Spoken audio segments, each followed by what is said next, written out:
Hello, my name is Andrei. I'm a founder of Psytrance project Sinsan and Electro House project Andi Vax. I would like to represent you the free video tutorial which is dedicated to secrets of mixing the dance music. The reasons why I do this were a lot of questions and requests from producers about my way of making and processing the sound. I saw numerous video tutorials about mixing and mastering music, and the main disadvantage is that the creators did an emphasis on rock and pop music, didn't pay attention on really important aspects of mixing, or explained how to make instead of why we do exactly this. I didn't find the explanation of some important moments there, so I found the answers on my questions by long-term mistakes and also by discussions with my colleagues. Also, in this video were used, in my opinion, the most effective plugins, hardware and software synthesizers for deeper understanding the process. What I explain here is not a gospel truth, this is only my vision of some aspects in sound recording. I don't impose on you my own point of view, I just propose it as alternative for achievement of best sounding your tracks. I want to thank Access Music, the creator of my favorite synthesizer Access Virus TI, Steinberg, the producer of music sequencer Cubase, TechSmith for the perfect package of video capture software Camtasia Studio, Forums Russian Music Makers and 625.ru for priceless exchanging of experience, Vitaly Shishlevsky for hosting this video, and Veronika Kasinska and Evgeny Rabinin for translation. Please sorry for my poor English. Introduction. Let's start with basic skills of equalization. Unfortunately, the process of equalization actually is nowhere described, and everything is reduced to advices such as cut dull on 700 Hz or add some presence on 1200 Hz. These advices unfortunately are not suitable for real work and sometimes lead into temptations and helps.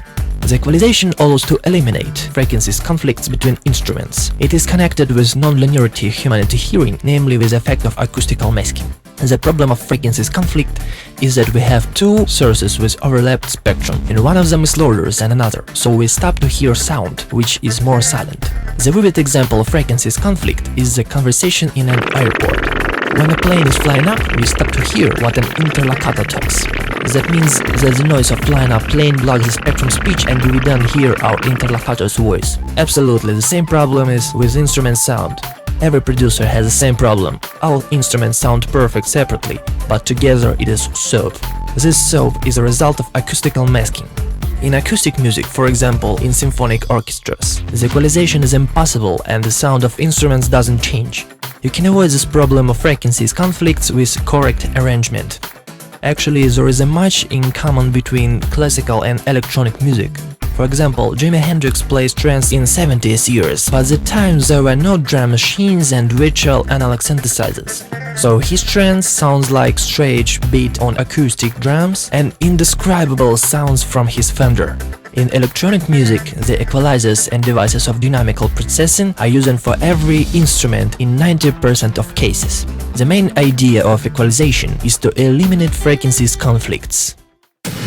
Main principles.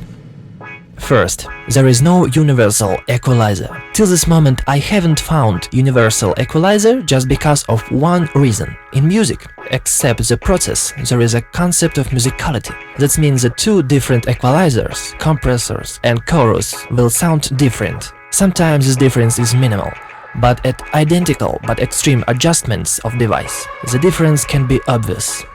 In one of my works I was looking for good room reverb. I tried a lot of expensive devices and stopped my choice on a simple reverb from set of standard plugins of Cubase 4. And the criterion of the choice was musicality. Conclusion: please learn the way of work and sphere of application of different devices, and then define with using the plugins, software or hardware. 2.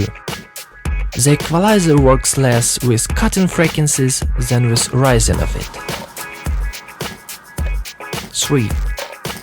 In the bottom range we use a small width of strip, in the top range big width of a strip. 4. Almost any change in one band will affect the sound in the other bands. Acoustical masking is binaural phenomenon. Theoretically, it means that two instruments with overlapped frequencies disturbing each other. Everything will be very sad if no binaural unmasking.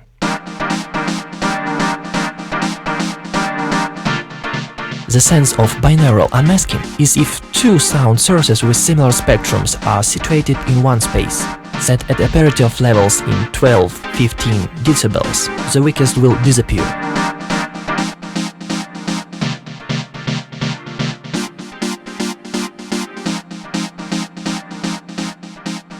But if we dissolve them on a 60 and more degrees on a panorama, then the weakest will be heard at levels 50-60 decibels.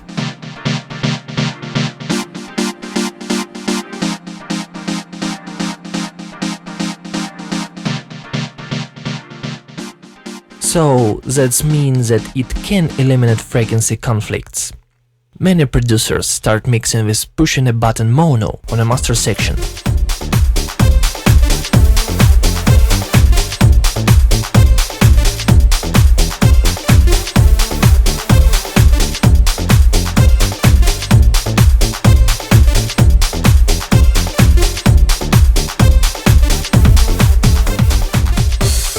But I use mono correction in the end of mixing process for checking correctness of sounding.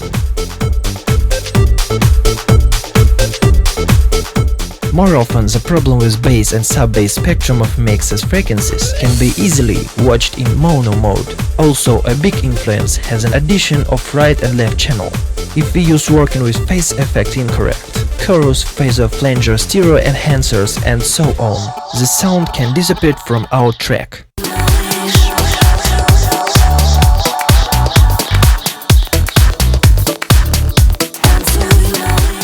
Some video tutorials associate mono with radio and TV compatibility. I don't exclude this connection, but I think that mono compatibility lives out one's days, so you have to pay attention on sounding's correction of mono version mix within the limits of correct mixing. 5. Easier you can solve the frequencies conflict on group instruments. It is very difficult to define problematic instruments in a mix without acoustical training. Let's divide a mix into 3 parts. In effect, a mix has to be divided into 7 parts, but I do so for you for better understanding. So, first part, from 0 Hz to 1020 Hz. In this range are situated only bass and kick. Second part, from 1020 Hz to 8 kHz. In this range are situated all instruments. Third part, from 8 kHz to 22 kHz. In this range are situated cymbals, high percussion instruments and high range of all instruments. According to my words, I cut all frequencies lower 100-150 Hz in all instruments and all effects in synths except bass and kick.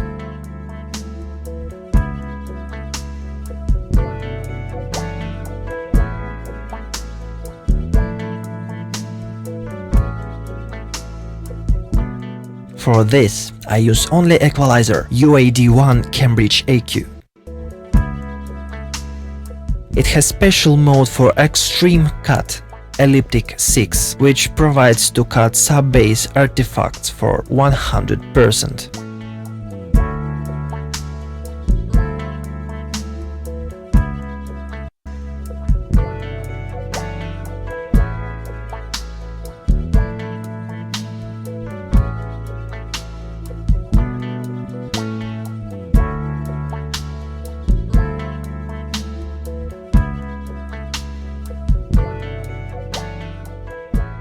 Also, you should cut high frequencies in every synthesizer part and every effect in synths. I select a frequency from 20 to 16 kHz to my taste.